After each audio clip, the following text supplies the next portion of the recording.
Hey y'all, it is the month of March, so I will be reading you all stuff about St. Patrick. And the book that I will be reading all of you is called St. Patrick, His Confession and Other Works. In this book, I actually got it as a birthday present because my birthday is March 17th, St. Patrick's Day.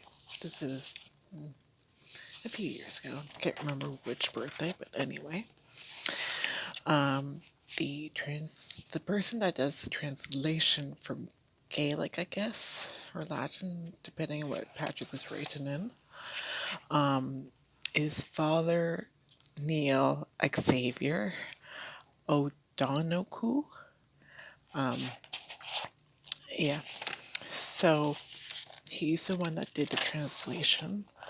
And in this book, there is the forward, which I'll be reading in this video. It's only like 2 or 3 pages long, so it's nice and short. Then there is chapter 1, which is the Confessio, that's Latin, or Confession in English, Confession of St. Patrick. And chapter 2 is the letter of St. Patrick to Coroticus and the soldiers.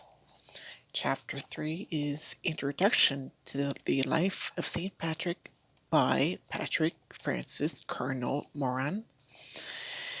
And chapter 4 is Homily of Pope John Paul II on his pastoral visit to Drogheda, Co-Lorth, 1979. Then chapter 5 is a novena to St. Patrick inspired by the High Cross at Moon, Kildare, Ireland. And chapter 6 is Official Mass of St. Patrick. Then chapter 7 is further reading. So that's just a table of contents for y'all. Okay. This is the forward. Oh, and this is how I will be doing it because there are footnotes. So I will be reading the actual chapter, then I will be going back and reading the footnotes. Okay, here is the forward by Father Neil Xavier O'Donoghue. He is at Kearney, New Jersey, and he wrote it on the feast of St. Bridget, Abbess, secondary patron of Ireland, on February 1st, 2009. So, here's the forward. Most people know of some of the popular traditions associated with St. Patrick, such as the casting out of all snakes from Ireland or the use of the shamrock as a symbol of the Trinity. However, relatively few have ever read the saint's 2 surviving works translated in this small book. It is our hope that by reading the Confessio and the letter to Coroticus and the soldiers, which modern historians unanimously accept as having come from the pen of St. Patrick himself, many more people can get to meet St. Patrick the man and discover his relevance for the 21st century. The texts have been translated with the aim of letting St. Patrick speak for himself without encumbering them with many notes or entering into discussions that are only of interest to spectacles. A number of other sections have been added to this work to help us meet St. Patrick. The Life of St. Patrick is taken from the 1911 edition of the Catholic Encyclopedia and provides a fuller historical picture drawn on later historical documents and traditions.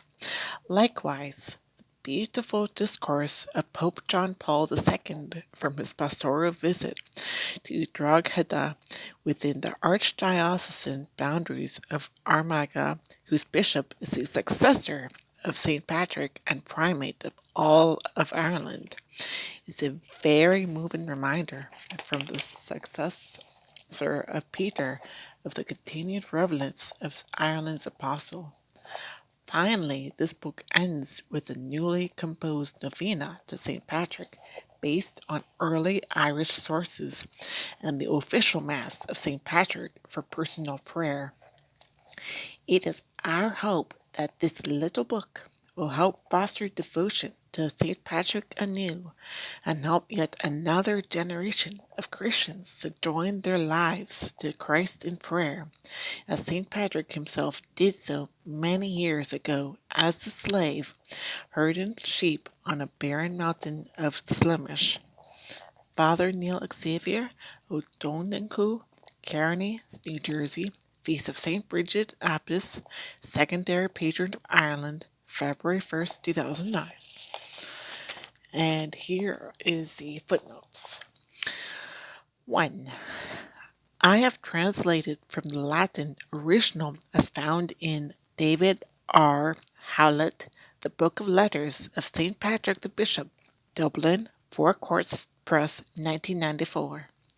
Those interested in continuing to study St. Patrick and his world are advised to consult the further reading list at the end of this book. And that is how I will be proceeding in doing this. So I will be reading the chapter, then I will be reading the footnotes at the end. Because when I was reading this on my own, I was reading like both the chapter and the footnotes together, and it was kind of confusing for me. So because I had to like pause between readings and stuff, so I had to like you get the meaning. So yeah. Anyway, enjoy this beautiful march, and may St. Patrick and St. Bridget, patron saints of Ireland, pray for us during my reading of this book.